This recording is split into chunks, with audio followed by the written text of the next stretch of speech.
and I'm the Aspiring Master, and welcome to the Aspiring Master Presents. This is a show where we talk about the meanings, misunderstandings, and insights about the important words we use and misuse on a daily basis.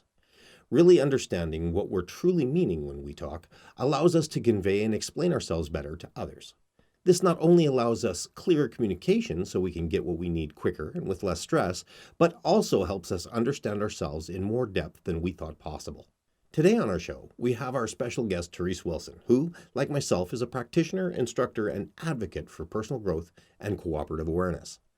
Together, our experience amounts to well over 50 years of personal growth study and experience, and we wish to share with you some of the insights and understandings that we've discovered along the way that we think can help make our lives easier and less stressful through a better understanding of what we may be unconsciously saying.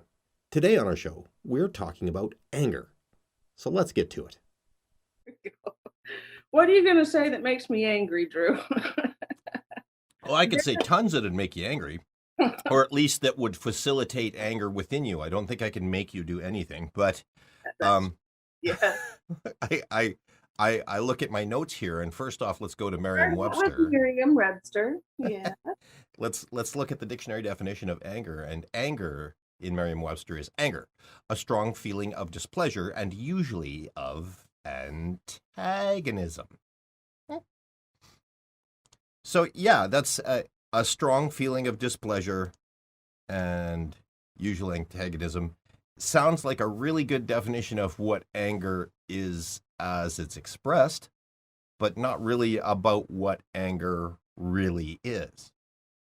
So, in my own internal research that I do, I look at myself and I find myself, oh, why am I angry at this? Why am I angry at that? What evokes the anger, right?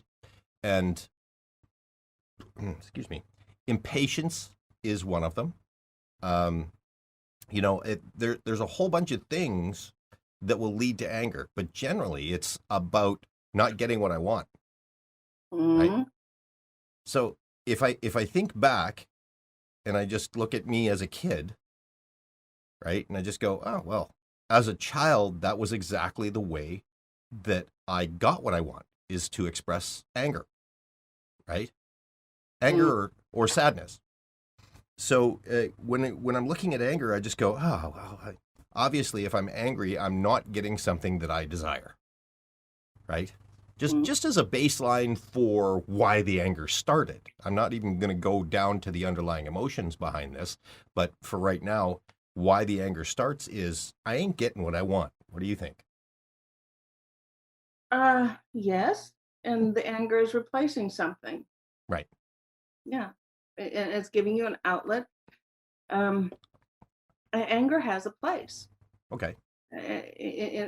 Because it does make you aware, just like fear does, of something that's missing in that moment.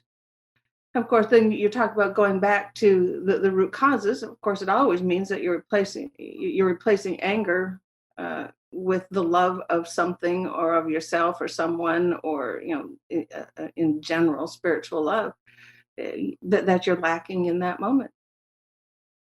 Well, let's actually even go down further than this because we can actually talk back up to this space.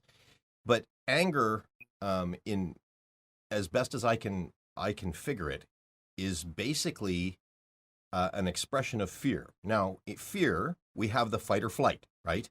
And anger would be, in my estimation, the fight response of fear. Yeah, right? yeah. In your vagus nerve, in polyvagal theory, yeah, your vagus nerve is in the fight or flight. It's in your mammalian response.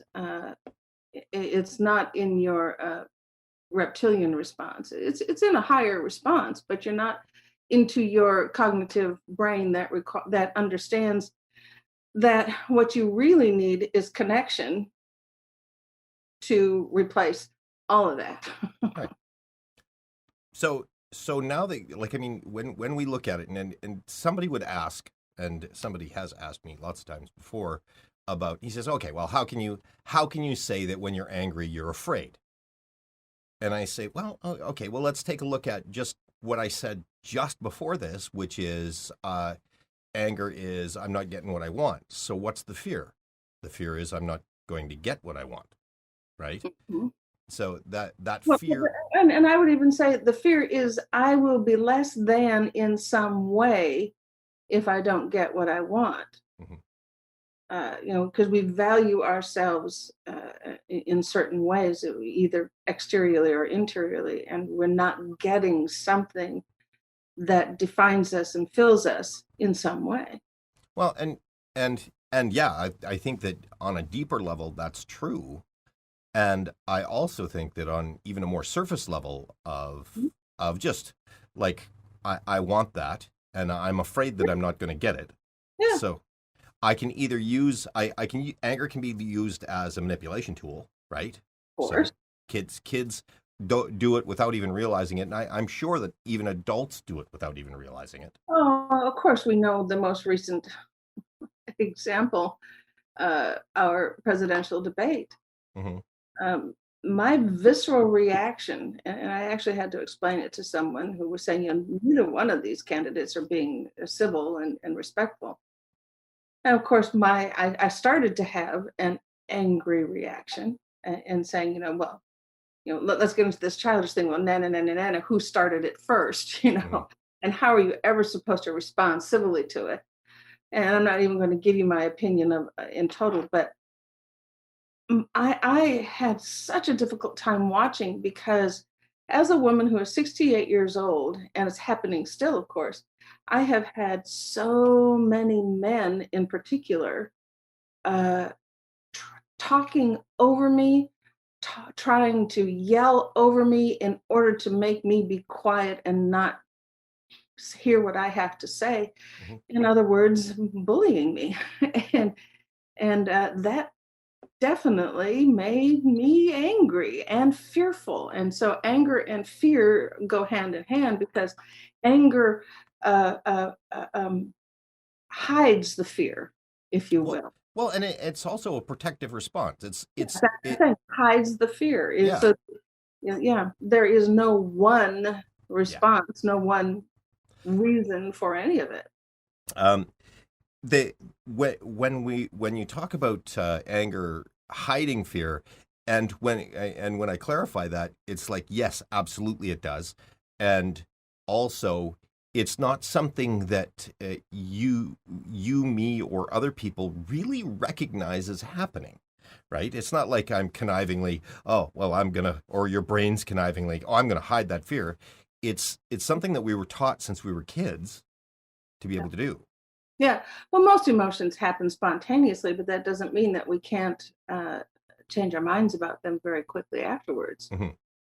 Well, and our brains work so fast, changing our minds very quickly happens in nanoseconds, right? Yeah, I was angry, even in this situation, I was angry at Trump for what I was seeing. But at the same time, or at least very soon thereafter, um, I really did move to understanding and go, oh man, it must be really hard to be him and be so angry all the time and have to constantly find ways in his mind to build himself up. And he's not an exclusive being in all of this.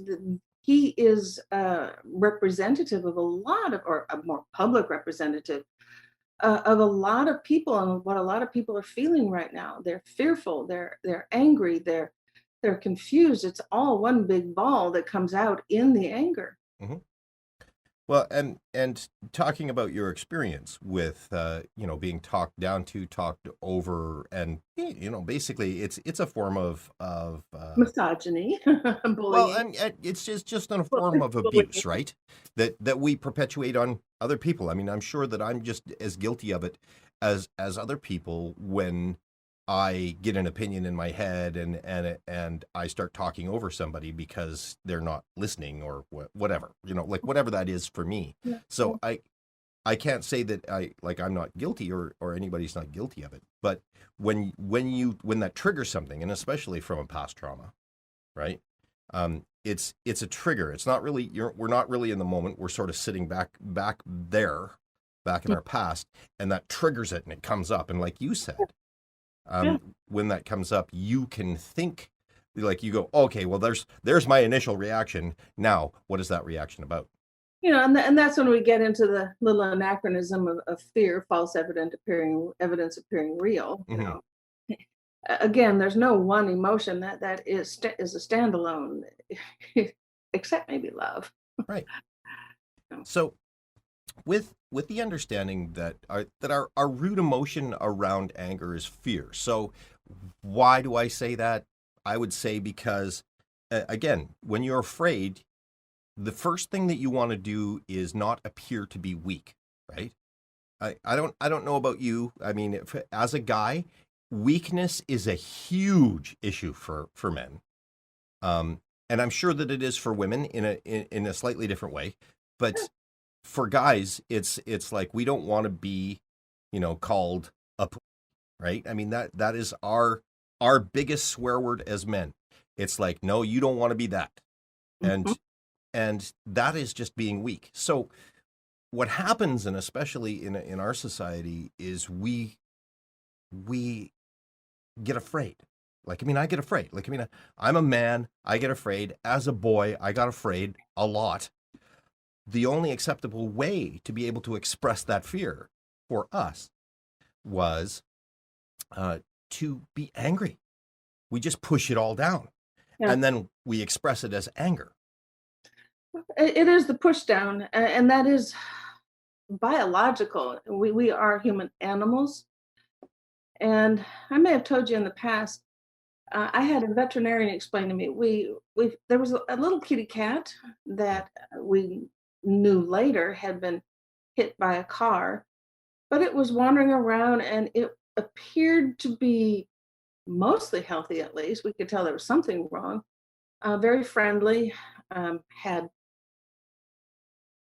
gnats coming out of its nose and stuff, so we knew there was something wrong. Hmm. And it was very near death, but the vet explained that in the animal world, an animal that is injured will act as healthy as is possible and sometimes get aggressive in that, which is anger, in that process, because if they don't appear healthy or aggressive, they are prey. Right. And our biology on some level still tells us that. Hmm. Yeah. Well, and it's compounded by the our peers and everybody around us. Well, and it's compounded by the fact that we start thinking about it. We get that brain that, like you say, starts pulling past data into the present moment, plus the mammalian response, the animal response, and our brain doesn't translate it properly. That's why we have to uh, find our own way, whether it's meditation or whatever, to go into that higher place at least before a situation and kind of prepare our mind and our body for what we're going to do when we get that instant response. Mhm. And then how can we change our mind about it? Well, we can change our mind about it by preparing ourselves for it in an holistic way, I guess, Hmm. spiritual way. Well, Well, so like, I mean, I'm looking at the expressions of fear. So if we take anger as an expression of fear, now whether that's be fear of death, like, I mean, because I know that when I get like mortally afraid, that adrenaline pushes up, right? Um, and and I become ready, mm, and that then the anger kind of comes up, and I start fighting, right? Yeah, in various people, obviously, me just that's specific, but sometimes they go into the flight or they freeze, right? But anger is the way that it manifests in me. I saw something by Matt Kahn a while back. And the bottom line of what he was expressing was that he had an interaction with someone who was really angry all the time and angry at him, and he just completely blew this guy's mind by saying thank you for sharing your anger with me, because when you do that, you are sharing your hurt as well. Hmm. It's not just fear, it's hurt Hmm. that anger is replacing and masking and trying to. Well, I think that that this actually ties into when we're afraid we push away. Hmm. And again, there's a fear of exposing pain, right? Again, it's that whole weakness Yeah, thing emotional that we or have, physical, right? it's all pain. Yeah. Yeah. So it's that anger is to get you away from, and especially I don't know if you run into this when I'm doing any counseling. When I talk to somebody and I get near something, right, that is really true, right? Hmm. So if I get near something near their pain or near where we need to work, right? Anger tends to erupt.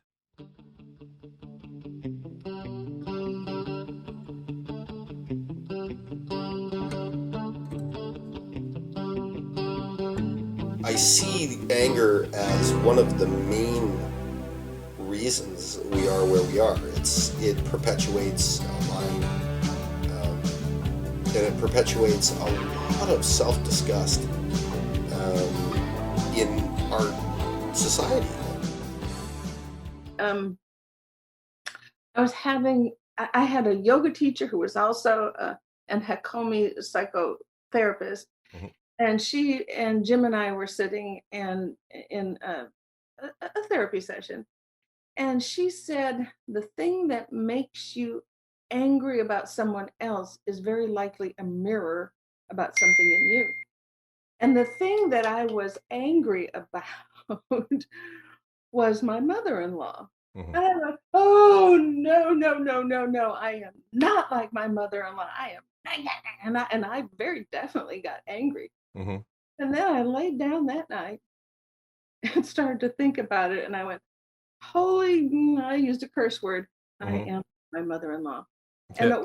it wasn't in anything specific action, Mhm. but I had been isolating and pulling myself away in the same way she does Mhm. or did to protect herself. I went, "Holy crap. I I am like my mother-in-law." Right. So I get what you're saying, we Yeah. get angry when we are confronted with ourselves. Well, and I mean this comes back to what we were talking about as anger as a flag, right? Yeah, yeah. As a really good tool. I want to get into that a little bit later because I want to keep talking about where this anger comes from. So, um, we talk about fear as, or anger as a root of fear, which means that I'm afraid of something. Now, whether that's you're getting close to a hurt or pain, whether or not it's really just absolutely derived from I'm in a fearful situation, so my body needs to do the fight response. Um, and like in some way, anger is tied to being afraid of something. And it is generally a response that is either one of two or three things here. First, anger is to ward you off, get away from me. Second, it's to protect myself, right? Which could, like anger, I'm either going to fight you or I'm going to make you flee, right? So you'll either be afraid of me and run away or will engage in combat. Mhm. Um, and anger can also be used as a wonderful manipulation tool, right? Well, it can also be used to make the other aware of something. Mm-hmm. If the other's perceptive enough not to engage the anger, right? Yeah, well, But or even then, aware to, back the F away. right, yeah, get away from me. Um, now, now here's the thing: is we utilize anger in these ways, but we do it so subconsciously that we don't even realize that we're doing it. I know that if for me, if anger comes up, I can use it as a spot tool of saying, "Oh, wait a minute. Hold on, something's going on." Because as soon as it happens, I can kind of do that nanosecond click into, "Wait a minute, what is this about?" Quite often, yeah. Yeah. Well, and not always. Yeah, no. I was still raised in this Western society where, as a kid, when I wanted something, and I flipped out in a grocery store, right, to get the candy, um, that unfortunately, my parents gave in. And I say that unfortunately because what that did, it taught me that, oh, all I need to do is look angry and I get stuff, right? I wasn't the mother who gave it. Well, and I mean, hey, that I didn't have you as a mom is rather unfortunate, but I was my daughter's, in church. I used to go to church, and um, my daughters thought they knew that if they threw a fit in the front row, that they'd get to do something. Well, what they got to that they'd get to leave. Well, they got to leave Mhm, until they settled down, and then they had to walk back in. right.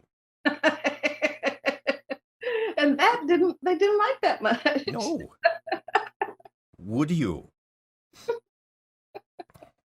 I'm But I a mean, I think of situations as adults, um, and I've seen it happen, like right in front of me, having the lady flip out at the person behind the counter, yes. right? Like, I mean, just as if it's the person behind the counter's fault for whatever's going on, right? But they flip out, and then everybody in the store or the store manager comes and placates them and gives them stuff, right? I mean, this whole idea that anger can be used to manipulate, and like I said, I don't even think that they realize that it's happening. I think that they just Yeah. understood as a kid growing up that it worked, Yeah. Of course, right? some do, but Well, I and I think mean, the customer service is all geared to that. yeah, and of course, our society now says that what's wrong with us is because of you. Mm. We have a non-responsibility culture right now in many ways. Well, and that brings up the point of a lot of the anger that we see, and especially right now, with everybody being as divided as they are, comes from the idea that somebody's doing it to you, Yeah, right? And the anger is, it's your fault that my life sucks, or it's your fault that we're not getting the subsidies that we need, or it's your fault that, and that anger, and we've gotten to the point now where that anger is just, it's really eating us, because uh, the, as any other response, most responses around anger are, I'm going to be angry back, right? yeah, We don't do the intelligent response of understanding that, oh, wait a minute, they're coming from a place of fear, they're coming from a place of hurt. What can we do to help, yeah. right? You just probably hit on your conclusion to this Mm, because the solution to anger is having enough self-awareness to understand what's going on. which is exactly what we're doing, right? Understand yourself and others. Yeah. Hmm. So to me, that's the bottom line of it because once you understand, it doesn't mean you condone the person who's angry, especially abusively angry. You Hmm. do not condone the behavior. But if we had ever at the beginning of our children's lives and our lives been taught the tool of understanding ourselves and others rather than judging others and ourselves primarily, uh, we may never have even gotten to the point where we have so much of the dysfunction we have in this world. Well, and I mean, I'm not looking to blame anybody here because it's really a systemic idea. It Sure. comes from how our culture has grown, and the type of decadence that we have, If I'm especially in the going, West. yeah, if I'm going to blame, it's not going to be blame individuals specifically, but they came by the understand their understanding currently of the acceptability of anger in being expressed in these ways culturally in some ways. So I do blame the culture and now how did the culture get to be that way? Mhm. That could be another whole show too. But Right. you know, so looking just generally at the culture, we have to begin to work to change a lot of aspects of our culture. There's so many things that are working in our cultures, of course, or we wouldn't even be surviving right now. But we're not. It's not working in ways that are long term sustainable in any Mhm. way. Uh, and a lot of that has to do with our general anger at anyone and anything that doesn't fit into our particular cultural or religious or micro societies view of things. Hmm. Uh, Well, yeah. and let's look at that even closer. Let's look at that in the context of what we were just talking about, right? Mm, So what if I'm say I'm the opposite of what you want, right? Like right now the Democrats and the Republicans are at each other's throat in the United States, mhm. and the conservatives and liberals up here in Canada. um, and not making this political, but that's a really good um, choice of this is how it works and how you're not even apart. You're not, there's no middle ground anymore because everybody's angry at everybody else. And Right. here's that whole shame and blame society that we run into, which is fueled by anger. So let's take a look at, say, okay, but what's the fear, right? Yeah. What's the fear behind that anger? Why, The, why are you afraid to cross the that fear, line? fear most often boils down to something very simple. People want to be heard and respected. They don't necessarily want to be agreed with, but they want someone to respectfully listen to them. Mhm. And we're not doing that. Well, and two, I mean, now we're talking diplomacy. Now, diplomacy is is understanding. I mean, anger's the flag, right? Mhm. That says yes, we need diplomacy here, right? Yeah. And somebody that's skilled in diplomacy to be able to walk into a situation like that. Now, there's scant few people right now that I can see that have that kind of diplomacy to be able to say, well, fear, which is our flag of we need work here, where these people are afraid, they're in pain, they're all of the things that we just talked about. Um, and how do we bridge that gap? Well, part of it is understanding why we're angry, right? Why are we angry? Well, because we're afraid, because it hurts, because uh, it's no different than a farmer being angry that one of their subsidies has been cut, right, from the government. So if a farmer has been let's use corn as an example because it's a hugely subsidized area in the United States right now. And so say I'm a farmer, I'm a corn farmer, and they cut my corn subsidy. Well, that's my livelihood. Yeah.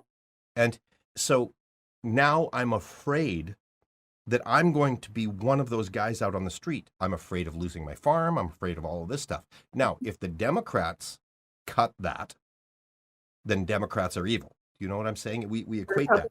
The Republicans cut it, the Republicans are. Right. So we follow that track down to that's the fear that Mm. produces the anger. And here's one of the things that I haven't discussed, I don't think before, is that when we come from a place of fear and we're utilizing anger to be able to get what we want, the things that we build from that will be destroyed because anger is primarily a destructive emotion. Well, it's tainted to be sure. Yeah. There are things that have grown from anger and prejudice and have uh, uh, what transformed from that place, Hmm. but not until someone recognizes the taint of the anger and the fear um, that founded it, or the prejudice in the case I'm thinking of, because my understanding of Planned Parenthood, and I know that's a lot of red flags for a lot of people who might be listening. Um, and its genesis was in uh, unrecognized racism. You know, Hmm. they wanted to make sure that blacks couldn't reproduce to some degree. That's not what it is today. Hmm. Um, but uh, it's just an example of how things can come from a bad, or and you know, not every messenger of goodness is perfect. Hmm. In United States politics, for heaven's sakes, John Kennedy was certainly not perfect, Hmm. but words have energy, and words carry that energy to other people, and that energy transformed a lot of people after he said them. Hmm. So we have to recognize how to separate the anger and the fear from whoever or whatever we're looking at, and allow it to be transformed instead of staying in that place. You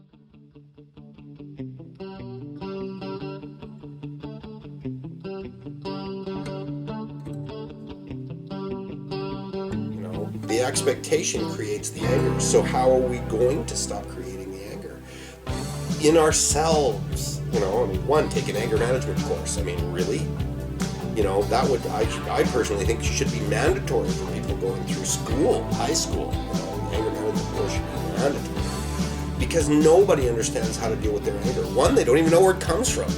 They really don't understand that once they create an expectation, now they've set themselves up for disappointment and anger, right? When I talk about it, and it's not like I said, when something is derived from an angry premise, it takes somebody with understanding to take that over and switch it into something else, right? Mm. So when I make the statement that anger is a destructive emotion, it's from experience. I mean, anger will either, like I said, we're fight or flight from fear. So if we're afraid and we get angry, so we're either going to destroy with anger, we're going to destroy our enemy, or we're going to make our enemy fear us and run, which destroys something, right? And either that or it's just that energy is very destructive. Now, that's not to say that you can't utilize anger and its energy to get you off the couch. Yeah, and I think there's such a thing as righteous anger, and that's what I'm saying. There's a place for anger, but you know, if it motivates you to something, if it makes you, you know, I am angry about racism in the United States, not in the kind of anger that says I'm going to go out and hit somebody, but it, like you say, it motivates me to do something about it. Right. That kind of thing. Well, and here's this discussion in particular interests me because there's some finesse and some finite things to be able to discuss in it. Now, when you said there is such a thing as righteous anger, now I've had a bugbear about righteous anger for a long time because it's not something, and I think this comes down to us talking about anger specifically as a flag to be able to see what's there. So if we feel violated in any sense, right, the anger comes up as an expression of fear. Get away from me. Stop being this violence against me, or whatever that is. So when we take a look at anger and we say, okay, here's the flag. I'm angry about the way that blacks are being treated in the U.S. and Canada. I'm angry about, racism the world over. I can say that, yes, that is the case. So what's the fear behind it? The fear is these people will be persecuted and not treated fairly. And, we can go down to whatever fear roots from that, right? So these fears are expressed in my anger. Yeah. Now, when we talk about righteous anger, we can say, if we're going to define righteous anger, I think that I would rather define righteous anger as anger derived from an injustice that we see. Do you understand? Okay. Okay, and that righteous anger in and of itself would not be something that I would, like you said, something that I would act on and go out and that's that. I think righteous anger has been co-opted by religion, religious fanatics and political fanatics. That they've taken righteous anger as their flag and banner to destroy those who don't agree with their righteousness. Right, and to plow over opposition, which in and of itself is really a manipulation, right? Of course. Yeah. It's the little child throwing a tantrum to get their way. Well, and to justify war, really. Of course. In that sense, it's to justify war. And that brings us to, why would we want to justify war? Well, people profit from it. Right. Well, I mean, and rightly so. When we're talking now, we're getting into war, and war can come from anger, but it can also come from a calculated. We need to protect our society, right? But that is fear. Right. Well, and absolutely, and this is not negating the fact that we No, feel no. fear or that fear is part of our life, right? All of these things get manipulated by people who want to maintain power and money. Of course, money is power, Hmm. or whatever, for any reason. They manipulate these fears and angers in order to create. No, I agree, and I think that as people we should be aware of this, which is one of the reasons why we're talking. So, um, getting back to what I was saying about righteous anger, and it doppels into righteous indignation, right? Mhm. And when we're talking about righteous indignation, then we utilize that as, well, I'm going to squash you. Now, We use it as our justification to do so, right. yes. Okay. So for me, righteous anger has always had a really bad taste when somebody uses it. And the only reason that I say that is because of my experience of it in people, right? And again, things have been bastardized for whatever Hmm. purpose, and unless you have some self-awareness, I get where you say righteous anger will go. Hmm. For sure, it's evidenced a lot of places in this world. Hmm. Um, for me, a lot of these things regarding anger can be kind of summed up in a little story of how the bottom line of it is it hurts us Hmm. as individuals, and then out and out and out writ large in culture. My grandson, I guess he was maybe 8 or 9 years old, um, came running in the house. No, he was only 7 or 8 years old. Anyway, he came running in the house and he goes, Reese hit me. Mimi, you have to make him sit in your room. So we went and we sat and we did a little meditation with my 8 or 9 year old grandson. And I said, now close your eyes. Hmm. And I want you to think about the moment that you hit your brother. And okay. And I said, how did it feel? Bad. Hmm. Think about how it felt in your face? What did your face feel like? Bad. You know, Hmm. I said, what about in your chest? How did that feel? Not good. I said, and did it hurt your hand when you hit the boy? Yeah. I said, so you may have hurt him, but who did you really hurt? And whenever we lash out in anger, whether it's verbal or physical or whatever, we are really hurting ourselves, because if we really stop and see what our body is doing in responding to that anger, it all comes back to us. Well, and you're illustrating how destructive anger can be, Yeah, yeah. not only for the people that the anger is directed at. Yes, but if we begin to, within ourselves, to move to a different place than anger, to the place of understanding we were talking about. If Mother Teresa said, start with you. Hmm. And then you will touch the person next to you. And if we can, get that spreading, then we really can change the world. Hmm. But it really does start with us, and recognizing if we harm ourselves, we're harming others. If we harm others, we're harming ourselves. Just Well, that simple. It's and simple and complicated. and that story does illustrate that, doesn't it?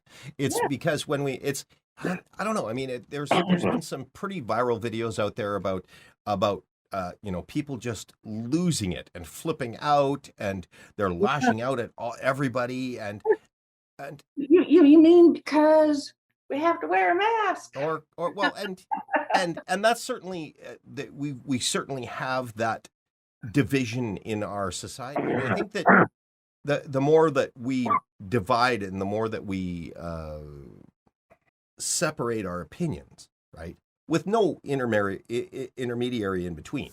There's Yeah. nobody in the center going, "Hey guys, I understand your The position. I more, understand your the more position. polarized we Yeah. are. The more polarized. Yeah, exactly. Yeah. The more polarized that we become, the more anger plays a role in that, right? Again, pushing away, pushing away, pushing away. It's sort of like having the Oh yeah, opposite pole magnets. yeah, exactly. It's that You can try to come together, but you ain't never going to make it. no, because you can't, and it's not even about flipping around. It's not even about changing your opinion. Okay, before I get off topic, Flip around. Well, we you don't right, have to flip around. You can come around. yeah, okay, Yeah, nice. and to me, that actually thinking about it, that actually is a better thing because you come and take a look at the other side Yeah, from the other side.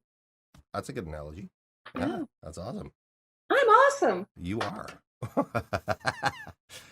um, so we were talking about righteous anger, and we were talking about that, and like I said, I want to redefine righteous anger, and I think that you made a great point of the fact that righteous anger isn't something that I feel and then I want to go out and smite. Yeah, But righteous anger is something that says, "Oh, wait a minute, there's something here that needs that my isn't attention." Right? that isn't working. Yeah. And of course that's a personal judgment. Hmm. But, if judgment, and then we go to is it judgment or discernment? Hmm.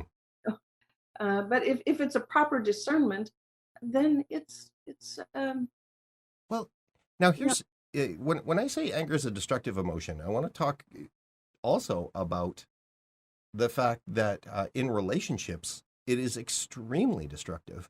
Now, I had a relationship with a lady that was angry all the time.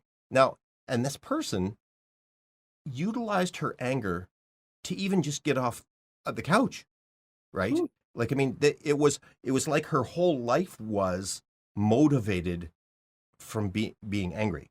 And again, when we go down to the root, we understand that it comes from fear, probably shame, blame. There's a whole bunch of stuff that's going on down there, and hurt and pain.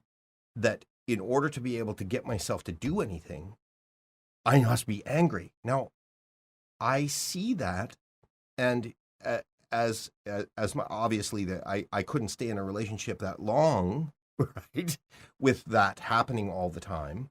right. But I look back at all of this stuff and I just go, how can a person not have will enough by themselves to be able to get off the couch, but need to formulate something that is against them in order to be able to motivate them? And that's a scary part in that I see in relationships, and how anger and resentment, which are destroying emotions, that take hold in a relationship when, well, of course, lack of communication. There's a whole bunch of stuff in there. Okay. But I've seen people that utilize their anger, like they have to work themselves up to get angry so that they can go and motivate themselves to do things. Now, not getting up off the couch, but the display of anger and bravado, especially in the male aspect of males or females, Hmm. is a way of raising yourself up and lowering someone else because you intimidate them into backing away.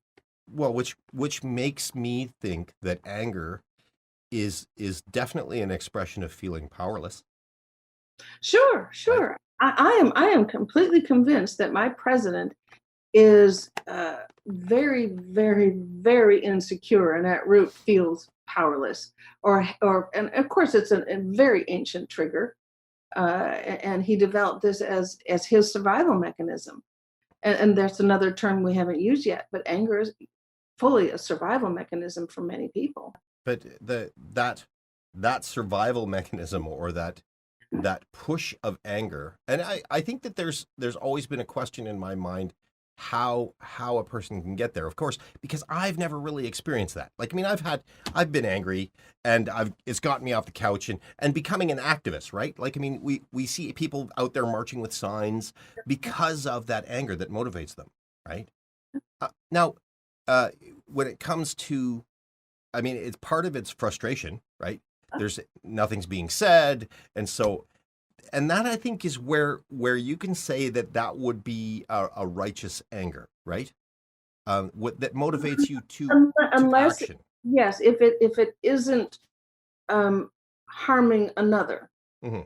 Well, and of course, I mean that's again our discernment Yeah. between So you and I, right? the protests that you see around the world, not just the United States, if these two people are standing across the street and they're yelling at each other, this is, don't do this, don't do, I want to do this, don't do this, and that's all they're doing, and that's all their only intent is to let whoever's looking at this sign and hearing them maybe change their minds. That's one thing. But as soon as you take a rock out of your pocket and throw it, that completely changes.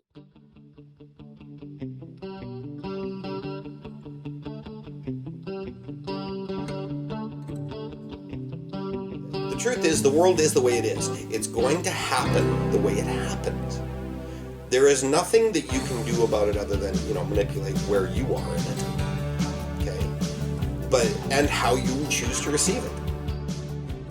When I was 17, I had left Edmonton, Alberta, where I lived for a while, and moved in with my grandparents because stuff was going on.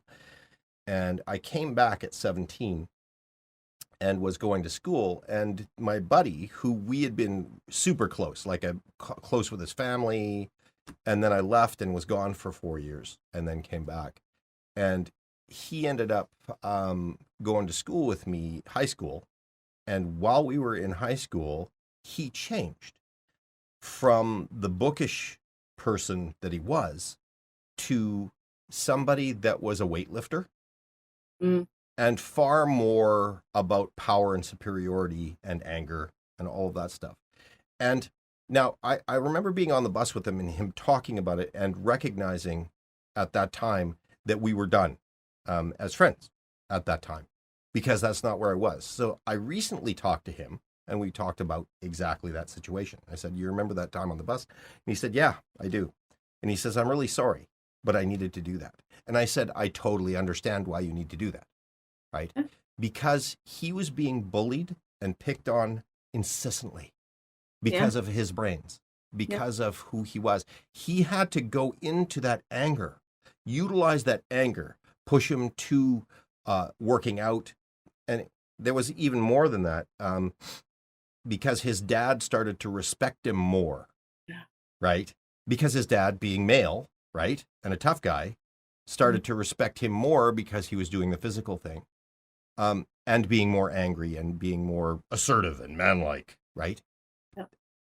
So when we talked about it in our society, when we take a look at somebody who at 155 IQ, and this is back in the 80s or 90s, early 90s, and we talk about somebody with that kind of smarts, that kind of savvy, on the intelligence level, being so badly picked on that he had to reject his intelligence and move towards anger and dominance in order to be able to be and feel accepted. And he said to me, he said, I learned karate and I did all of this stuff. And he said, those people who had rallied against me were now all wanting to be with me, right? And I said, where's our society? What in our society that promotes that kind of anger? And especially in males, like I said, coming from my standpoint, especially in males, is that it is more acceptable to be angry than it is to be loving and caring. Yeah, and intelligent. Yeah. Oh, yeah. Well, I mean, because he was a really caring guy. He loved people and all of that stuff, but he had to kind of reject them in order to be able to be a part of what was going on. I had that choice in high school and grade school. I think most of us really do. Yeah, I understand why he did it. I don't like that he had to do it. Mm-hmm. But I mean, that just goes to. I had a girl in my neighborhood who now I understand was being humiliated and bullied, probably in her own way, maybe even by her own family, because she was overweight. And I was very, very thin at the time. and I was in my girlfriend's basement, and this big girl sat on me. And because she was mad at me, and all I could do was laugh, and that just made her madder because I've always kind of had this ability in the middle of things to stand outside and see the humor of things. Right. and and she did not like that I could see how ridiculous this was, that she Mhm. was angry and sitting on me. So I just had to remember that lately with that girlfriend that I was with, and we just laughed. Yeah. Still we're laughing. You're right. But the thing is, you're talking about bully. She was angry because she was afraid of appearing weak. Yeah. Yeah. Well, and I mean, I think that it comes right down to that. When we are expressing um, anger and frustration, that it's really it's we need you to leave us alone because it hurts, or we need you to understand that we need to dominate the situation because we feel inferior. Yeah, we really don't know. We so many of us, and not everyone in the world, and it's okay, but so many of us believe in spiritual beings, and that we are spiritual beings. But in those moments, we completely forget who the heck we are. We completely forget everything that we espouse to believe. And that's okay if in that moment it happens, and then we move to understanding ourselves and what we've already spoken of. Mhm. Because emotions, we're human, we have these emotions. What's not working is that we're just not seeing that the same old things we do over and over again aren't helping us anymore. That there just might be a better way of doing something. For heaven's sakes. Yeah. Well, one of the things that I wanted to get to was how we feel angry when a person is leaving our lives, and how that kind of works. I uh, there was, and it's part of the stages of grief. Actually, Yes. let's look at the stages of grief here. So, the stages of grief are denial, anger, depression, and acceptance. No, wait a minute. Denial, anger, bargaining. There we go. I missed one. Denial, anger, bargaining, depression, and acceptance. And anger being this sort of, second thing that you go to. And I Mm. remember when a friend of mine died, a lady named Maureen, who I was romantically involved with for a while. And she died. And I remember the amount of anger that people had around it, right? By the time that we did the funeral, now she had had an epileptic fit and ended up choking. Mm. And the amount of people that were so angry at that somebody leaving their lives um, was when I look at anger as a fear when somebody leaves our lives. I get angry if a friend goes away, right? But I think it's just a cover up for sadness, really. I think really, It's all a cover up for sadness. right? It's all a cover up for the departure of the physical entity that loves you or that you love. Yeah. Or that we rely on to feel loved, right? Well, because it's ourselves that really have to feel the love. Hmm. It can't come from outside of ourselves, but of course, and we don't have that person to love anymore. Hmm. Not in the same way, because love likes to have a physical response. Well, and being where we're at and what we were talking about, I think that anger is really a cover up for, like you said, like it's the pain of loss. Um, The anger is a cover up for lack of control. right. Well, yeah, We that too. Yeah. couldn't, because with the diagnosis of cancer, for one moment I went to anger at the first doctor I went to. Then I immediately moved, but very quickly to, but that doctor can't know everything. I was eventually diagnosed with COVID. All the symptoms were the same, and that understanding thing that hits every emotion. every emotion. If we can move into understanding, then we can see how life somehow finds a way to move perfectly. Hmm. And because if I stay angry over here, I'm not going to see that that diagnosis of COVID that now I know was probably wrong, Hmm. uh, also got me to the point where the tests started happening faster and faster again. The insurance allowed it faster and faster, Hmm. and I got the proper diagnosis. So there's everything moves perfectly if you allow yourself to see it and stay out of the anger, because the anger does this to you. Hmm. you, Well, yeah. you, And I mean, you stay in your own little view of the world, and whether it's regarding death or politics or family and love, you stay in your own little version of it. You're going to miss out on all the other things, that all the other information that's coming to you. you were talking earlier, what you were just saying, you were talking earlier about, we were talking earlier about how anger can actually hurt you. And literally, it literally does. I mean, because when you're Literally, angry, yes. it, It sits in your body, and it creates tumors. And I'm not saying that's what created mine, but if you're going to go to where some people go, the New Age community, I have it in my lungs because I didn't communicate well in my life or something. I don't know. There's probably some way that they're gonna say it was something else, but it's even science has shown that the stress created in the body creates disease. right. Dis-ease. And dis-ease creates things that they kill you. Ladies and gentlemen, this has been another episode of the Aspiring Master Presents, where we're talking about anger. I want to thank Therese Wilson, my very special guest, for coming on and discussing this at length with us so that we can be more intellectually wonderful in the future. Or how about aware? Yeah. Yeah, so that we can be more aware. So thanks for coming to the show. I'm Drew, and I'll be back with another one of these soon.